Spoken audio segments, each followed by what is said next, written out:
So I'm back, Ed, and we're on a very tight deadline because the owner of the slate wants it back. He's hanging around making strange noises and giving me looks like, what are you doing with my things? Anyway, so now about how to replenish this sexual energy. Got to draw the knees there, by the way. That looks better than that, I suppose. Anyway, so replenishing this sexual energy obviously means reconnecting to the earth. Now, a lot of people don't know that it doesn't matter where you are, our bodies are the earth, right? So even though the earth's surface ends here, everybody knows that the earth's atmosphere goes on and on and on and on, way above the surface. We are actually in the earth. It's like the air, what we call air, is actually water. It's a form of water, right? We are actually in a lesser dense sector of the earth, but we are in the earth. So earth connection, while we do have it from here, right, it doesn't matter on which floor of a building you are, or if you're in an aircraft, your earth connection is your earth connection. You're always connected to the earth. You don't have to be standing in the mud, though that is great. You don't have to be standing in the mud for it, right? So that's one thing to remember. Now, every time we are displaced, right, it's all about emotion. It's not about, I don't go out in nature as much as I used to before. That is very important. But why it is important, it's because of the emotional interaction that we have, even when we are not aware of it, with other living beings. Because trees are emotional, grass is emotional, rocks are emotional. Everything in our living universe is emotional. So, emotional connection to our environment is in fact earth connection. This does not include robots and zombies who do not have emotion but simulation of emotion. And every person has got to figure out who those entities are around them that do not return emotion. Because a living being returns emotion. Not the pretense of it, but actual returning of emotion. A primary drain, and I mean drain like a vampirical draining of us, which is something that I would say at least 70%, I'm being conservative, 70% of everybody alive has gone through a vampirical drain. That is when you give emotion or emotional energy, or which is sexual energy, when you give energy out and you don't get energy back, you just get something that impresses your mind. Like, for example, you really love somebody and then they give you a card and your mind is impressed, like, wow, they gave me a card, or they gave me a gift. Your mind is impressed, but you have not got energy back, right? That is a drain. Right, that is a drain. So you got to stop that and develop an actual emotional interaction with your environment. And I do not mean just your physical environment. I very much mean your emotional environment, which in our times includes all the people we speak to. It includes all the things we do. It includes, for example, if you're reading a book, and it was written by a human being. Let me give you an example of a book with energy, that is the Bible. And there are so many other beautiful books, and people will tell you that they were emotionally replenished after they read that book. That's because the book was written by a living being. That's a living energy field. You give that book your attention, and that book nourished you back. So all this makes up our emotional environment. And we got to reconnect or find new ways to connect spiritually, emotionally, with whatever gives us back what we give to it. So it's not so much like, you have to read something and it's got to thrill you right away or give you a rush of energy. It's not like that. It's nourishment. It's about nourishment. And anyone who's depleted down here, they know what the meaning of the word nourishment is. They know, because it's so obvious to them that they are not nourished. Right. So now, you take any metabolic imbalance, weight gain, weight loss, diabetes, all the thyroid problems, all the hormonal issues, hair loss, whatever. All this comes under metabolic syndrome. And there's one simple sign that you have it, and that is fatigue. If you do not have enough energy to maintain your body at the proper energy levels to do what makes you happy and to live the way you want to live life and have a body that you are happy and healthy and comfortable in, then you have a metabolic syndrome. And if you have that, then you've got to replenish this bit. And that means, this is very important, it means de-stimulation. Now, when a person is fat, they get told you got to burn the fat, you got to exercise to burn the fat, right? And then you lose calories. That's all up here. Expression, losing calories, right? Losing energy. And the more energy you lose, the less able you are to process what you're eating, the more weight you put on. So the more you stimulate yourself, the more weight you put on. That is called a metabolic syndrome. Take diabetes. Sugar stimulates.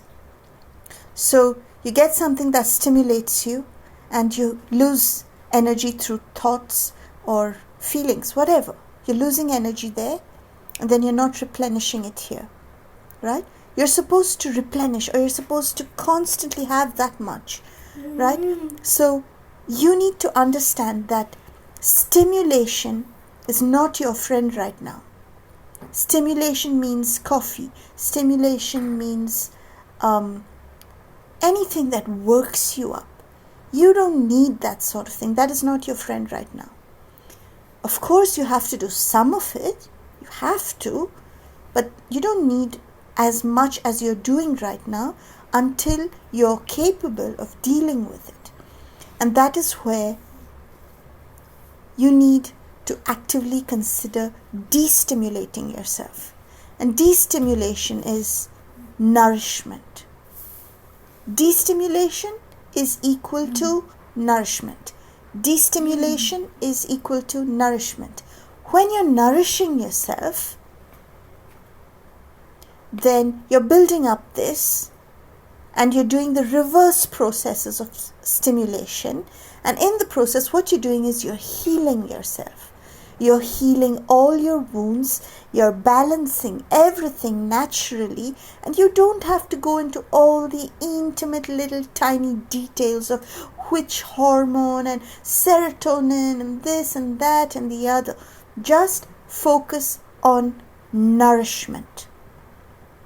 Nourishment. And the sort of nourishment I'm speaking about is not just dietary nourishment, which means good oil, good fat. These are incredibly important for someone with any sort of metabolic imbalance. Incredibly important. You have to have good oil and good fat in your life, because that oil is a basic part of any diet of human beings anywhere. Okay, you cannot get out of that, right? You need oil. You're depleting your oil, you're depleting your sexual energy straight off, right? So it's not just food, but it's emotional nourishment, even mental nourishment. You have to be so serious about it and take it up with such vigor, because if you don't do that, you're going to age too quickly, right? You're going to age too quickly. And here's the thing, right? There are so many ways to replenish yourself down here. And My favorite is emotional nourishment, because that's what I guess, I don't know, that works with me, right? So you have to keep nourishing yourself emotionally with whatever uplifts you, right? Write little things on sticky notes around your house if you have to do whatever. Think about this. Take some time off and think about, are you getting emotionally nourished? Think about it. Whatever used to emotionally nourish you in your childhood, do that again, right? That's one thing. Now, one more thing I wanted to say is, you also need to start occupying this section of your body, right? As above, so below. When you've been drained mentally, you've got to replenish this bit, your feet. When you've been drained from your face, expressing things, then it's the feet, not just the feet, but the what do you call it? The looks of the feet, the skin, the nails, that sort of thing. The brain and that part of you corresponds to this part of you, the soles of the feet and beneath. The face corresponds to the actual feet, right? The neck corresponds to the ankles, right? This section corresponds to knees and calves, this section. And then this food section corresponds to the thighs. And this section corresponds to itself. The female sexual organs are the expression side here, and the male sexual organs are the I'll tell it to you how my granddad taught it to me, right? So the male sexual organs here are about investment, and the female sexual organs there are about expenditure. So but they actually correspond to each other. Like the female sexual organs correspond to her mate's sexual organs. So that's a sort of that's an energy cycle on its own going on there. But what you have to do is, you have to actually occupy this section. Those who are drained here, the majority of their awareness is here, right? And you got to stop that. You got to balance it with here. I don't know if you read this book, The Emerald Tablets of Thoth. It's supposed to be an ancient book. I don't know the details about it, but I have read it, and it has this wonderful exercise. It says that you should just lie down on the floor straight for 2 hours every day, and focus your attention, or your awareness, not attention but awareness, on feeling the upper half of your body for 1 hour and the lower half of your body for 1 hour. Now, I don't know how many of us could actually do that, but I bet if somebody actually did that, wow, they wouldn't need to do anything else, any other form of anything to heal from anything, because that would just heal the entire energy problem, and everything would just get set right. But I recommend that at least for 10 or 15 minutes a person can lie down and occupy their upper body, just feel their upper body, and then occupy their lower body. Feel.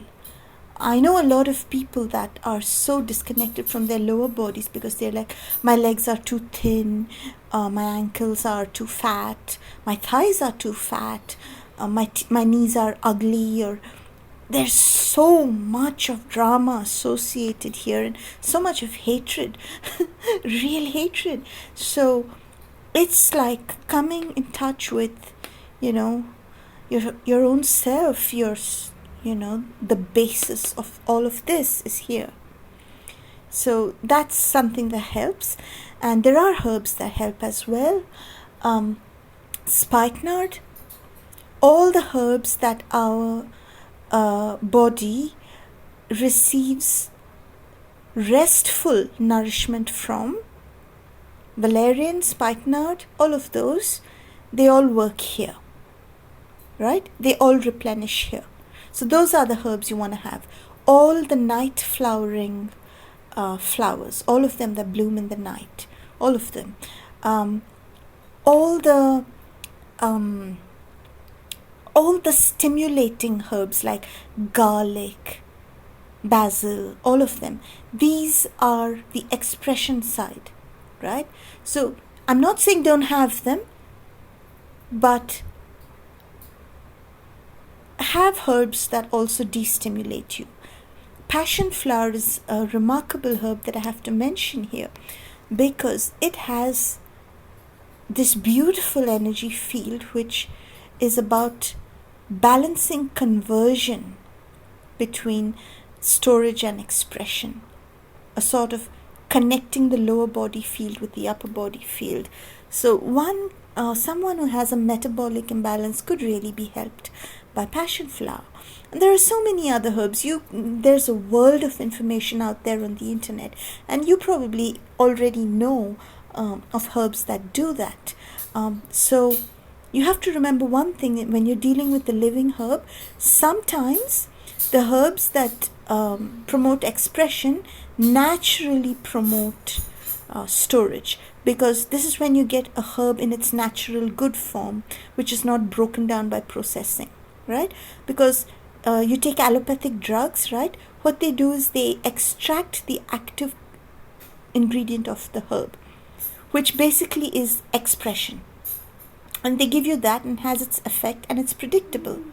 But a round natural herb, take basil or parsley or whatever, what happens is you have the energy expression and then you have the natural swing back. So you're looking for whatever gives you that natural swing back. You want that swing back, whatever you do. For example, if you're into dancing, well, that's expression. So you dance, but you know that feeling after you dance? That feeling you get when your body is taking, is replenishing itself? You're looking for that sort of feeling.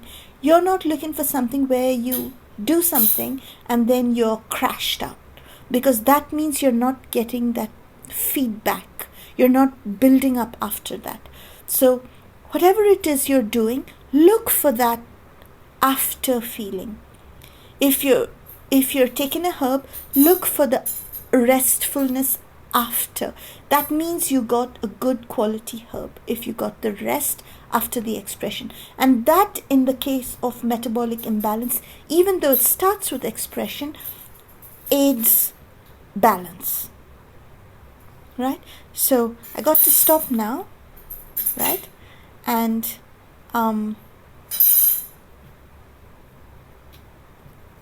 that's all I have to say right now on the topic.